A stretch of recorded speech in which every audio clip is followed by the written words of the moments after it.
श्री कृष्ण ने महाभारत युद्ध में अर्जुन को कुछ उपदेश दिए थे जिससे महाभारत के युद्ध पर पार्थ के लिए विजय प्राप्त करनी आसान हो गई।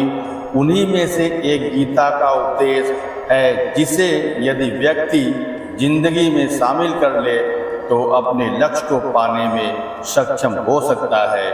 भगवान श्री कृष्ण अर्जुन को गीता का ज्ञान देते हुए कहते हैं कि कर्मेणवाधिकारस्ते माँ फलेषु कदाचनम माँ कर्मफल हेतु भूर्मा ते संगोस्तु कर्मणि, अर्थात इंसान को केवल कर्म का ही अधिकार है, उसके फल के बारे में चिंता करने का नहीं।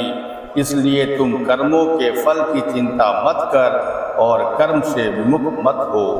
हम कोई काम करने से पहले उसके फल के बारे में सोचते हैं और फिर काम करते हुए भी नतीजे के बारे में सोचते रहते हैं। जब काम की वजह से मनचाहा फल मिलता है तब हम खुश होते हैं, इससे अहंकार बढ़ जाता है। लेकिन अगर हमारी इच्छा के मुताबिक फल ना मिले तो हम दुखी हो जाते हैं। हालांकि अगर कोई भी काम करने से पहले विवेक का उपयोग करके हम यह जान लें कि ऐसा करना सही है या नहीं तो शंकाएं मिट जाती हैं। अगर वह काम सही है तो उसे नतीजे की फिक्र किए बिना पूरा मन लगाकर और उत्साह से करें।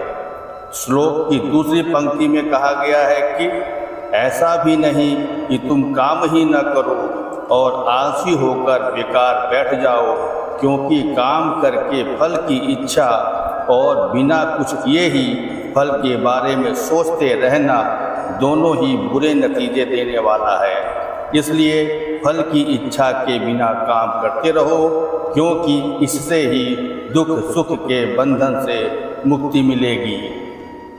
तो दोस्तों, आप सभी को ये सुविचार कैसे लगे कमेंट्स के माध्यम से हमें ज़रूर बताएं। यदि अच्छे लगे हो तो प्लीज़ लाइक कीजिए, शेयर कीजिए, और यदि आप हमारे चैनल पर नए हैं तो प्लीज़ सब्सक्राइब कीजिए। और ऐसे ही सुविचार के साथ मिलते हैं नेक्स्ट वीडियो में। तब तक के लिए जय श्री कृष्णा।